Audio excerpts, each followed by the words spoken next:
first episode of Field Notes with Rob and Chris. I'm Rob Buccini. And I'm Chris Buccini, and we're broadcasting live from the Queen Theater in downtown Wilmington, Delaware. This is our baby. It's been a real labor of love of ours over the last 15 years, so proud to be here today. And we're here with two men who have had a tremendous amount of impact on our lives. Former Mayor Jim Baker, former City Council President Ted Blunt, mentors of ours for over 20 years. And we're thrilled to start a great discussion on the city of Wilmington. Rob and I have always been blessed to have incredible, inspirational people in our lives, and these were the two people we wanted to start with today. They've been there since the beginning of our career here in Wilmington, Delaware. Former Mayor Baker, you were president of City Council from 1985 to 2001, at which point you became our three-term mayor from 2001 to 2013. And I personally started working here in the city of Wilmington in 2000. So really the trajectory was a big part of my life. And former head of City Council, Ted Blunt, and both of these gentlemen are dear friends of ours. But he was a member of City Council from 1985. He was president from 2001 to 2009. And we're just very fortunate to have them here today. What impacted us greatly when we started our career, Mayor, was your vision for the city of Wilmington. You always had such tremendous pride, and you knew that we could become a first-class city. You really predicted and put in place a lot of the infrastructure and planning to allow the growth that's allowed today, increasing the tax base, increasing the population. What are your thoughts about, when you first took office versus what you've seen today? Well, one thing that happened, thank God, was when you guys came and said, what would you like to see in the city? And we talked about housing in downtown is absolutely necessary. You were thinking about buying the old Delaware Trust building and what needed to go on there. But we had such a great discussion about the potential of the city. But one of the things that was missing from downtown Wilmington was people. Yeah. There wasn't people living there. There were people working and going home, but not living in Wilmington, walking the streets. Like when you go to Seattle, you got cappuccino on every corner or whatever, espresso. But Wilmington didn't have that flavor, and there were just those kind of things that we talked about back then. Yeah. And it was a godsend to Wilmington because the city didn't have the money, number one, to invest in that kind of an effort. And it would take so long when you talk about if you tried to use eminent domain or you try to do other kind of methods to get a hold of buildings and structures so that you could do something. So we needed that private sector power. And you guys brought it to Wilmington, and it was so good for the city. Because I can tell you, though, I told you this earlier, that one of the big developers, when we were doing the opening at Delaware Trust, came up to me and he whispered, he says, Mayor, this is not going to work. Nobody wants to live in Wilmington. But that negativity, yeah, is what you're fighting all the time, or people who don't understand that if you build an apartment building, that's not gentrification, that's making your city stronger. And people don't study removal of people and that kind of a process and what it really means and who does it and how it's done. What people do is they see something happening and immediately begin to say, we don't like it because it's against us. Yeah. And Ted knows, we've fought that negativity for years, and I ignore it. If you want to be stupid, that's your game. You can be as stupid as you want to be. Yeah. You can be as ignorant as you want to be. You can even be angry as you want to be. But that doesn't stop making this a great city, because if we make it a great city, it's a city where people can have opportunities. If you look at the riverfront, what is it, 7,000 employees are down there? Yes. And the figure I heard, I don't know, it may not be true, but that your minority minorities living in your structures is about 40%. That's correct. But people make it. Some buildings, the majority of Yeah. them, and we obviously have affordable housing. We take vouchers. People don't want to talk about that. Right. They prefer to, talk about, maybe you're displacing something. And the thing that we're most proud about, Mayor, is that we've never displaced a single resident. Right. So the riverfront was nothing but a disaster in the first place. And it was great that Governor Carper saw it as a potential, because he was the one who said, we can put some money. If the state hadn't have put up the money, the city couldn't have done that. And then once it got started, the private sector money outdid the public money. And then we had all of the people working together. If you look at DNREC, you look at Department of Transportation, General Assembly, the governor, City Council, Mayor, all of us were working together. And it upsets me when I hear people say, especially in the minority community, that it's for them. And I always ask them, well, who are you talking about? Well, it's not for us. You mean you don't go to movies? You don't go to restaurants? The shop, right? You don't, yeah. You don't buy food? Well, who do you mean? Where are them? So I mean, all of this propaganda is what you fight most of the time, but it's a political propaganda that some people use for their own benefit. But it's a pure lie. We're talking a lot about inspiration on this, what we're doing here, this production. And I'll never forget the first ribbon cutting, the first groundbreaking, whatever it was. You said, why can't Wilmington be as great as Paris, Rome, or London? And everyone chuckled, right? The News Journal would love to chuckle about that, make fun. But it took me a few years. But after a few years, I'm like, you had me believing. Well, why can't we be? Right. Why can't we be the best small city in America? And maybe you could just talk a little about that, because that's over your 12 years as mayor, you sort of you inspired us, and you gave, I feel like, our community a lot of hope. Well, I think the thing is that if you look at all these great cities, what amazed me about Paris, for example, they replace 10 million flowers every year. Where would you do that in America? But they know that they want to impress the people coming to Paris. I haven't met anybody yet in my lifetime who would say, well, I don't want to go to Paris. I wouldn't want to see that city. Everybody wants to go to Paris. But I mean, if you look at the policing, do you realize that New York, for example, has 4 police officers per 1,000? Paris has 15 per 1,000. Wow. It's how you look at what you're doing. Why are you doing it? How do you really make it work? And I looked at all of those different things. I mean, airport was one of the biggest things that was outside the city limits, but we had everything. The history, we had structure, we had the people that you could make this a great city. All we had to do was work together and believe in ourselves. I believe it's like Ted was a great basketball player. But I mean, legendary. Legendary. He legitimately one of the great all-time basketball players. And to take that, one of the things that we took for granted, just because of, I think, of our youth, was how the two of you ran the city together, and you had such a high level of respect for each other, and you had a great working relationship. So there was no drama. You knew that the two of you were, virtually always shoulder to shoulder in the dealings of the city. And you look today where there's so much political discourse. We were blessed to start at a time where we just didn't have that. And it was, like I said, the two of you really had a similar focus, similar mission. I tell this story often, and Ted's heard this.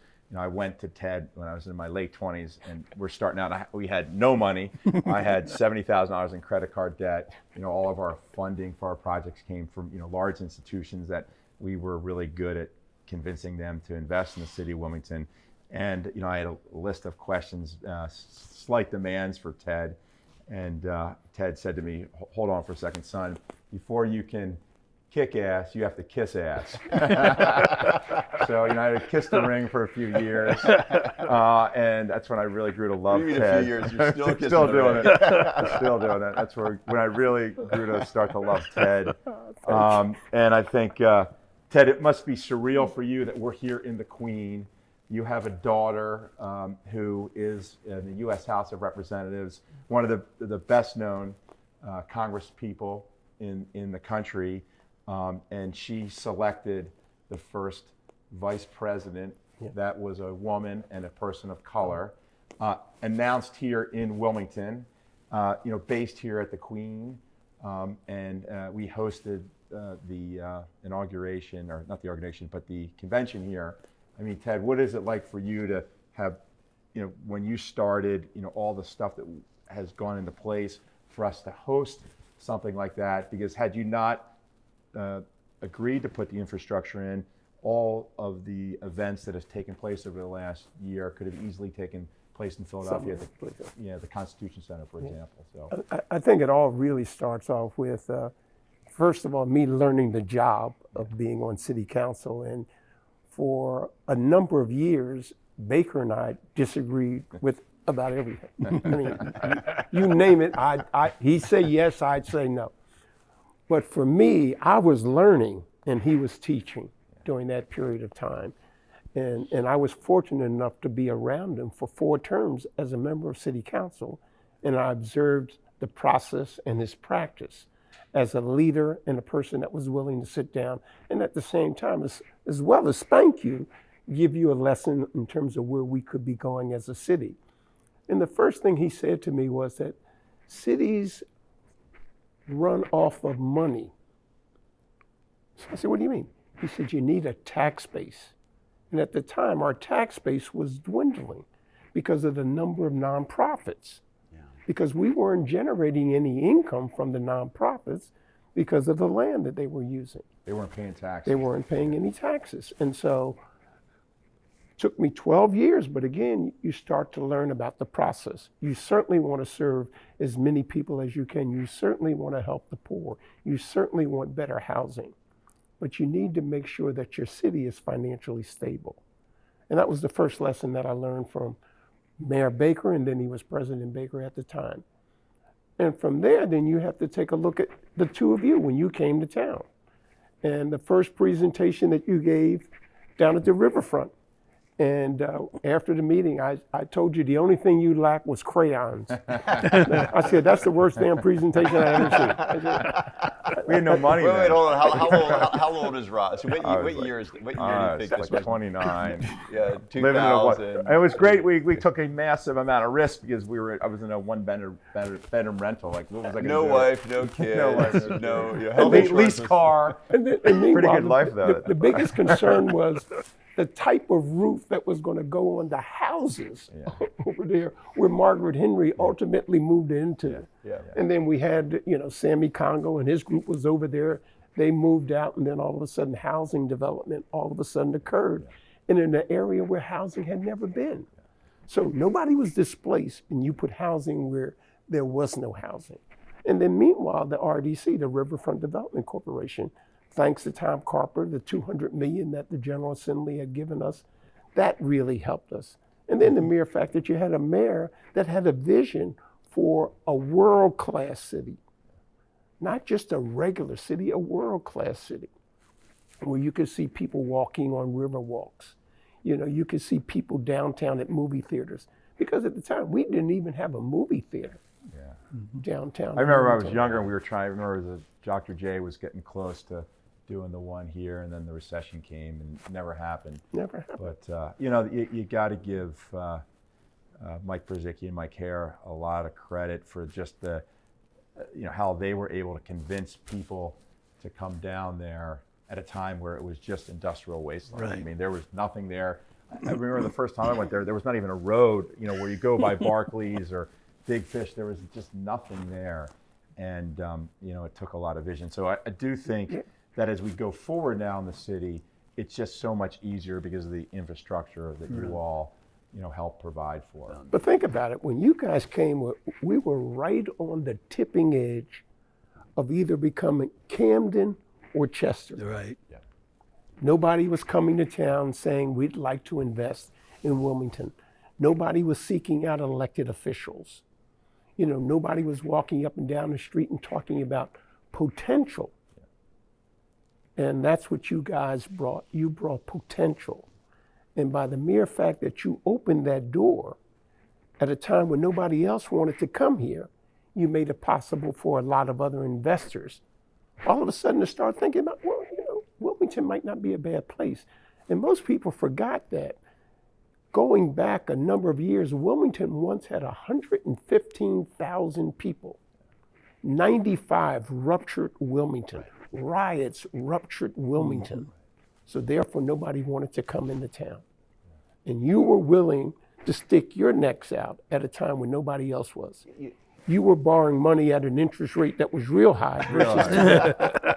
Not sure how we're going to pay it back at the time either. One question, so Rob and I are in our late 20s, right? And,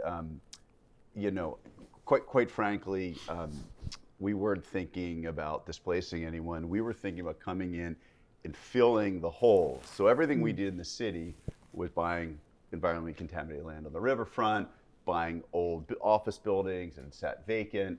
And so we never thought about displacement, and then we just always wanted more of everything, right? We wanted more Black people, white people. We wanted more wealthier people. We wanted more lower income people. We just wanted to have a fully rich community.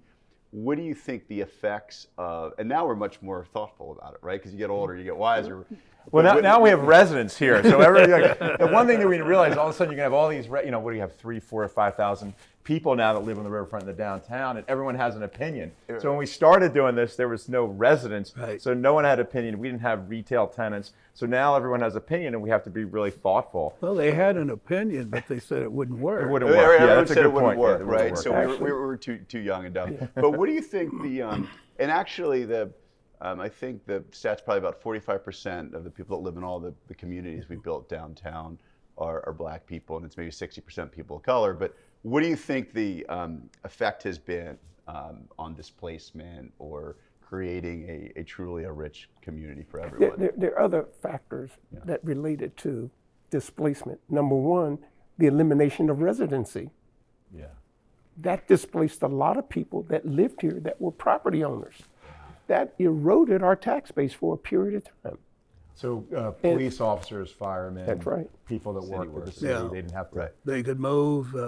But it was sort of interesting because when I went down to speak to the General Assembly about the bill, they brought me into the leadership, the Senate leadership, and they said to me, Mayor, we appreciate what you're trying to do in Wilmington, but if you don't agree to this, we'll eliminate the residency altogether. Yeah. So it's either 5 years or zip. Right. So we got bashed on that. But I think that the impact on displacement and all of what you guys have done for the city is zero. There's no displacement. I mean, it's a silly thing. But what I think is that people who want to be politicians who are not good at what they do, because it's a job, it's a craft. It's not some stupid ass who wants to get elected and get, I'm a very important person because I got elected. It's not that. And it's not about color in terms of, do you have a white mayor, do you have an African American mayor, and let's fight with this guy because he's white? Not because of policy, but because everything he does then becomes wrong and combative. Well, it's interesting because 20 years later, I mean, we just talking out loud, this is a conversation, right? 20 years later, so everything you believed in and everything you said publicly has really worked out the way you said it. Yes. Well, thank you. Never thought about that until and now today. they're talking about the Baker cap in I-95, which displaced. Which would be great if we could get it done. Yeah. Anyway. The other issue was we could not grow as a city. We're the only municipality in the state that cannot annex Right. without the approval of another governmental structure, which is the county. So if you lived in Middletown, you could annex, you could grow, you could build your base. Right. We could not grow and build our base. And what was the because of- origination of that? Was it because they didn't, the Well, it the was- county didn't want to have to pay the wage tax to the city? It was done years Way ago. before the county. Wilmington at one time was the political hub because it had all the rich people and all of the political people had the power here. Because once you left the border of Wilmington, there was nothing but farmland. Yeah. And before you got to a little town or whatever. So here was the power center, and the rest of the state saw Wilmington as the enemy. Yeah. So everything they did was to try to limit Wilmington's ability to have political power and grow. That's why in most of the legislation you'll read, it'll start talking about those cities of 50,000 or more Yeah. or that's right. whatever.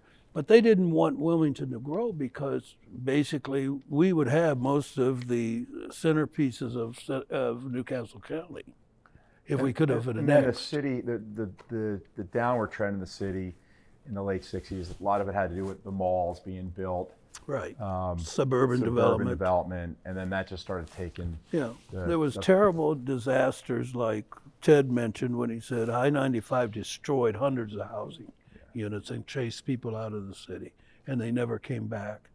Then you had the urban renewal program, which was a disaster for Wilmington. A lot of people don't realize the destruction. What they did was on the east side, they tore everything down and said the government's going to give you the money to build back up. And the federal government cut the money, and the city couldn't So rebuild. they tore everything down and then nothing Then it sat there for years, 20 years, vacant land. before things got built back. Then on the west side, they bought up, I don't know how many units under urban renewal, but then the government cut the money and they couldn't rehab the units. And so people got displaced that way. People don't understand displacement. People got displaced because the government policy was to buy your home, fix it up, and then you would come back to get your house. Well, none of that happened. So west of the city ended up with hundreds of vacant properties. East side ended up with a huge amount of vacant land. I-95 destroyed hundreds of units. Then the riots came in '68, and all of a sudden, people were scared out of their wits. And you know, the black middle class moved just as well as the white middle class. So you lost people, and as the numbers kept going down, the city was really on the verge of just saying, forget it, we can't operate as a city. Well, you're the one who came up with the idea of this cap over I-95 decades ago. Rob and I call it the Baker cap. And it's something that we really would like to see happen because we think it just brings the community back. You know, it gets rid of this Do you load or agree with wall. that, or do you think that it's a costly endeavor that may not work? What are your thoughts on? No, I think it's great. I think we should do it. Everything costs. I mean, what do people think that that life is going to be free? That you can build things and do things without money? There always has to be the partnership between the private sector and the government. For example, people used to get on us about, why do you keep talking to the business community and da da da da? You give them. I said, we don't give money away, folks. We loan money. You guys know that. And it's not a freebie. So we had to figure out how that relationship would work. And what I liked about you guys is that you were always straight with us. It wasn't, you know, sometimes you get developers are very good at giving you lines, you know, but you guys were always straight with us. Yeah. And if you couldn't do it, you'd say. I think what I was really proud of is whatever we presented, you know, at City Council or in the mayor's office, you know, whatever the rendering was, we always built what we said we were going to build. So, you know, you may have had issues what we were going to do, but we did what we said we were going to do. And, you know, sometimes, you know, we'll get a document from the city or the state, I feel like it's been over negotiated. I'm like, listen, we've done 150 projects. Like, give us a break. Like, we've proven ourselves. We have a 1,000% batting average right now. I'm sure that will not, always be.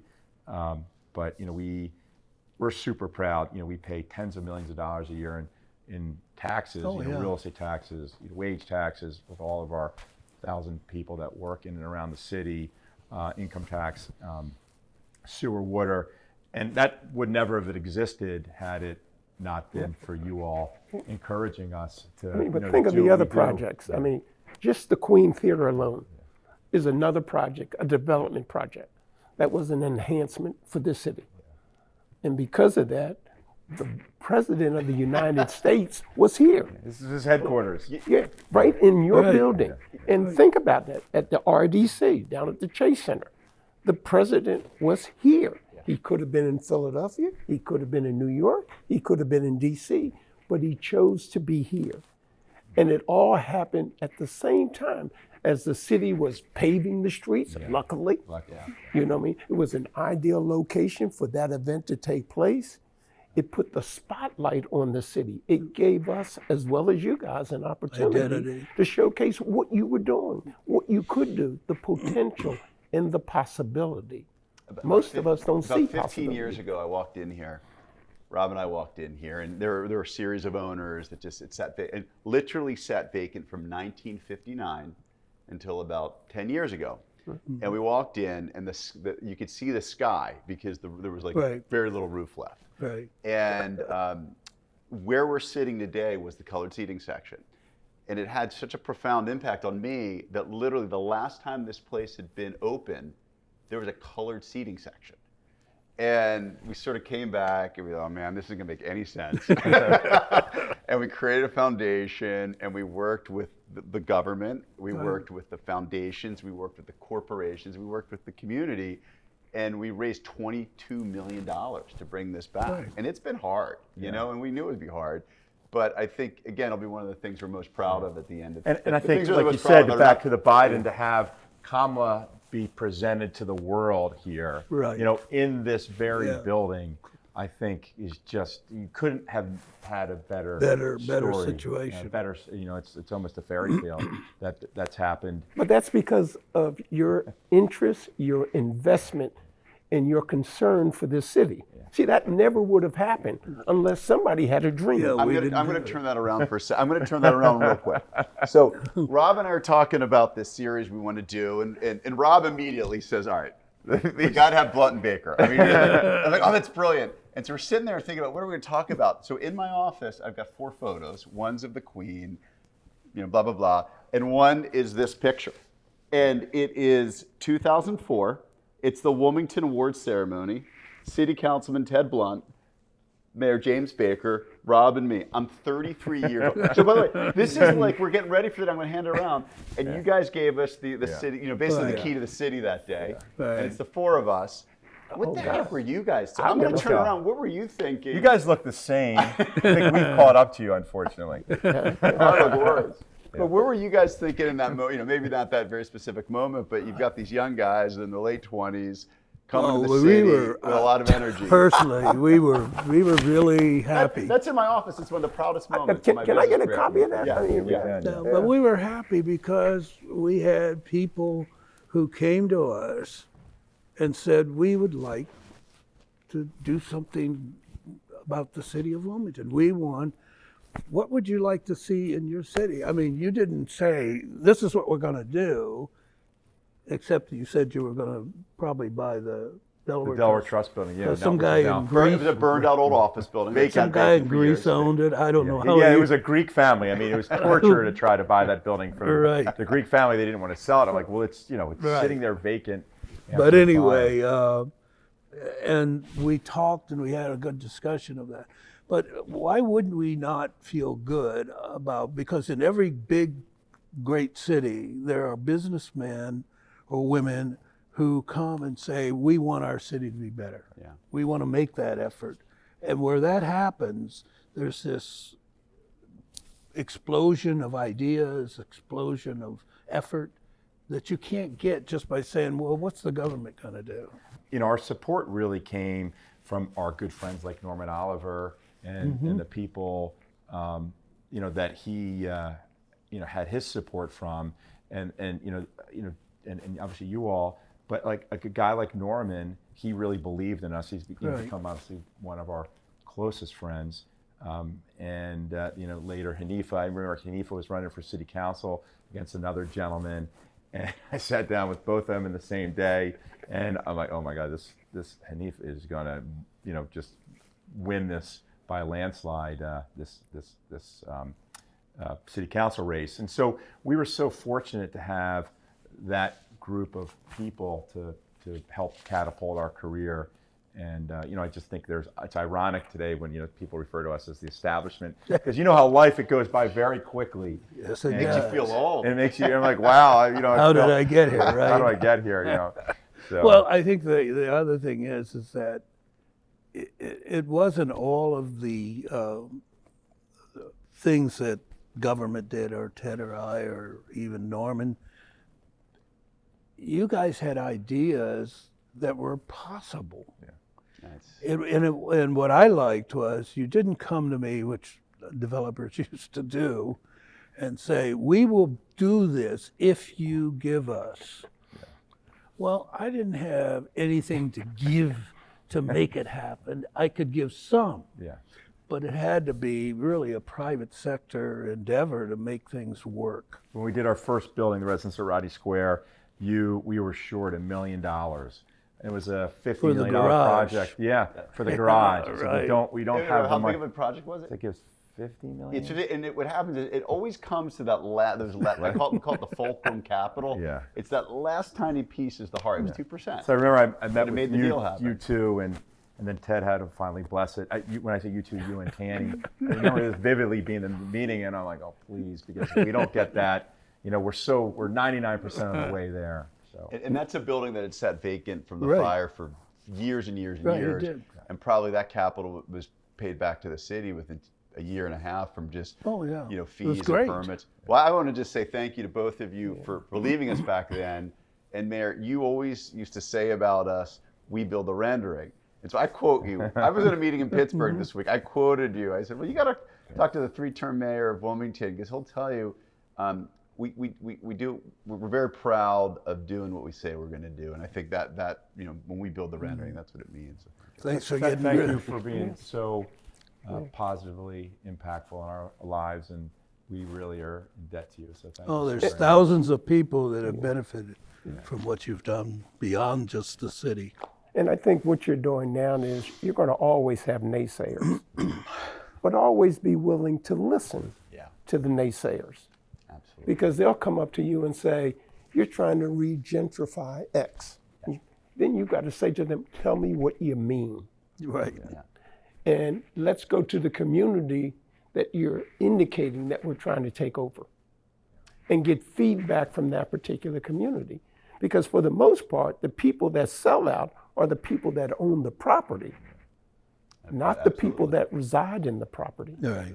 Well, Rob and I, we listen. The naysayers, you always have to listen, because there's always some truth to everything, right? And you always learn something. And also, we don't know everything about everything, right? So I think a project's better when there's buy-in. Rob, you had a very important personal question though for Ted. You were going to ask that's relevant to you and me as fathers. Oh yeah. So Ted has three. He has amazing daughters, and amazing one. I'm not sure. They're all spectacular. They're all spectacular, all brilliant, and we have 3 daughters, and wanted to know. 2 and 1. 2 and 1. Wanted to know what was the secret to raising them and continue to have them be successful. So you guys think that you want to be like me? We want to be We've always said we want to be like you. The way you were loved by your daughters. Well, let's just say that's not going to happen. But I think what you're doing, you're starting out right, because whether it's a boy or a girl, the key is listening, starting out. And if you're listening while they're young, then you also will listen as they get older. Yeah, right. And then you can provide information. But again, it's up to them in the end. But they have such good people around them. Jim was around them, as well as a lot of other people that they listened to, they would go to because of me. Well, I don't know Dad, but I'll talk to Jim today, or I'll talk to somebody else. And so the key is, first of all, listening to them. And then two, when they're wrong, you're wrong. You know, they thought their middle name was No, because I said no all the time. You know, can we go out with Johnny? No. You know, can we have some money? No, you don't have a job. Can we have a phone? No, you can't. They'll have tell you that too. That whenever they wanted money, they said he would say no. So If you do want money, get a job.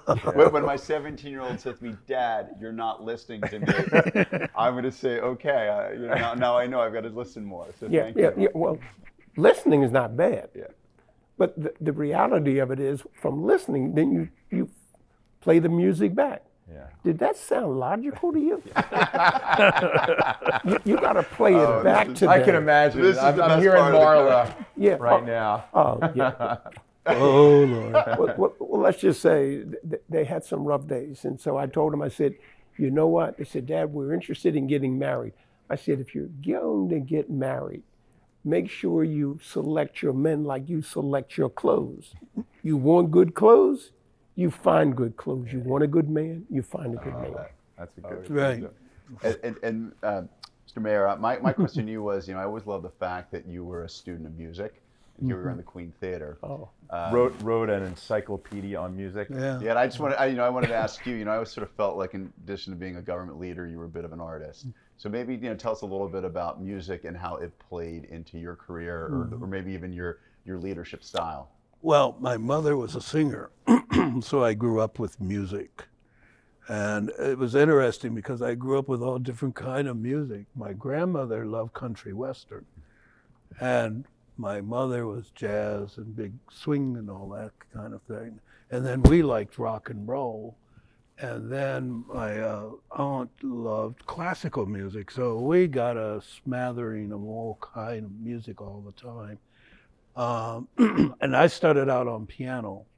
My grandmother would pay for us, my brother and I, to learn piano, how to play it. But we wanted to play sports.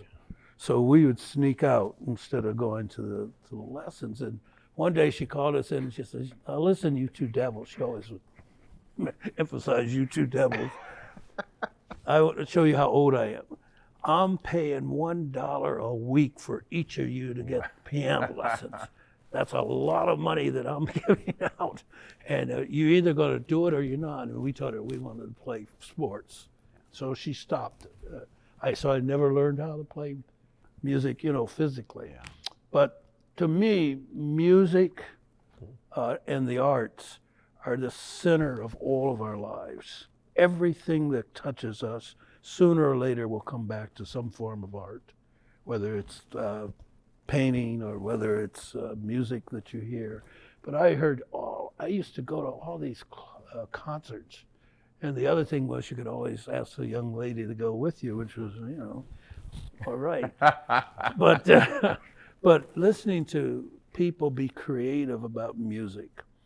If you look at African American life, the music was the center of freedom. Because it's the only area where an African American could actually create without somebody telling them, you can't do that. Everything else was controlled, not the music.